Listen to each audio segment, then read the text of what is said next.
இலக்கை நோக்கி டுவர்ட் த கோல். இந்த நிகழ்ச்சிக்கு உங்களை அன்புடன் வரவேற்கிறோம். Praise the Lord. ஆண்டவராகிய இயேசுவின் இனிய நாமத்தில் உங்கள் எல்லாருக்கும் அன்பின் வாழ்த்துக்கள். ஏசாயா 35 அதிகாரம் 3 வசனம்.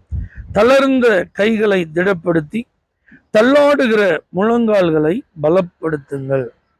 ஆண்டவர் தேவ பிள்ளைகளாகிய நமக்கு ஒரு நல்ல வேலையை கொடுக்குறாரு பாருங்க.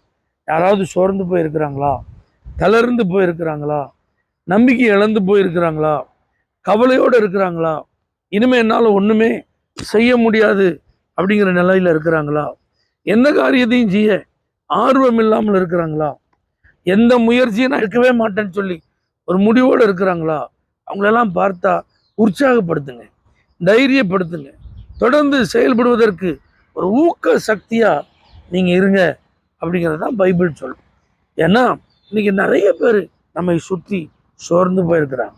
ஹென்ரி ஃபோர்ட் அவர் ஆரம்ப நாட்களில் அவர் இந்த கார் தயாரிக்கும் போது, அதை வடிவமைக்கும் போது, அதை இன்ஜினை வடிவமைத்து அதனுடைய டயக்ராமோட தொழில்நுட்ப வல்லுநர்களோடு எப்போல்லாம் அவரை சந்தித்து பேச வாய்ப்பு கிடைக்கும் அவங்கள்ட்ட பேசுவார். அந்த டயக்ராமை காட்டி இதனுடைய இயக்கம் இப்படி இருக்கும், இதை இப்படி தான் செயல்படுத்தணும் அப்படின்னு சொல்லும்போது யாருமே அவரை உற்சாகப்படுத்த, யாருமே அவர் அப்ரிஷியேட் பண்ணல. இதெல்லாம் ஒர்க் அவுட் ஆகாதுப்பா, தேவையில்லாமல் ஏன் நேரத்தை செலவு பண்ணிட்டு இருக்க, வேஸ்ட்டாக ஏன் எனர்ஜியை ஸ்பெண்ட் பண்ணுற, இப்படியே டிஸ்கரேஜ் பண்ணியிருக்கான். ஒரு நாள் பாருங்கள், எல்லா அறிவியல் அறிஞர்கள் கூடி ஒரு பெரிய மீட்டிங்கில் அது முடிஞ்சதுக்கப்புறம் இரவு விருந்துக்காக டைனிங் ஹாலில் உட்காந்துருக்கும் போது அப்பவும் இந்த பேப்பரை காட்டி பக்கத்தில் இருந்தவங்கள்ட்டெல்லாம் இந்த இன்ஜினுடைய இயக்கம் இப்படி தான் சொல்லி பேசினா யாருமே அதை கண்டுக்கலையாங்க. ஆனால் இவர் அருகில் உள்ளவர்கிட்ட பேசிட்டு இருக்கும்போது 2 பேருக்கு தள்ளி தாமஸ் ஆல்வா எடிசன் உட்கார்ந்துருந்தார். இவர் பேசுறத கவனிச்சுட்டே இருந்திருக்கிறார்.